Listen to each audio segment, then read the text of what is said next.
Yo'q, men bu upakovkani tashlab yubora olmayman. Bu turadi tugasa ham. Yo'la bilaman, biz doim dramalardagi bosh qahramon qiz kabi chiroyli sovg'achalar olishni xohlaymiz. Ayniqsa upakovkasi bo'lishi juda ham chiroyli.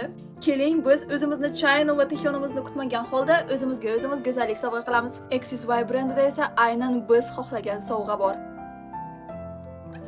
Buni upakovkasini qaranglar, guys. Согласитесь, очень красиво. Bir kishiga sovg'a qilsalaringiz ham shunday uyalib qolmaysizlar. Ham chiroyli, ham foydali. Nimaga desalaringiz, nabor ichida brendning mashhur ikkita mahsuloti joylashgan. Biz buni ochamiz. Men hali ochganim yo'q. Wow. Sizlarga ham shunaqa kosmetikalarni распаковка qilish yoqadimi? Oh my god. Legendarniy serum. Guys, bu bilmayman nechinchi manda upakovka, no ishoninglar, buni ishlatgandan so'ng boshqa narsa ishlatgilaringiz ham kelmaydi. Bemalol yosh qizlar uchun ham mos kelaveradi. Ikkinchisi esa bu ko'zimizni atrofiga surish uchun siviritka. Bilaman, kechqurun bilan darama ko'rib ko'zlaringiz tagi qorayib ketgan. Bu sizlar uchun ajoyib yechim. Videoni esa shunaqa sovg'a kim sizga olib berishi kerak bo'lsa, o'shanga yuborib qo'ying. Hozircha shu edi. Ko'rganingiz uchun rahmat. Hammaga annyeong.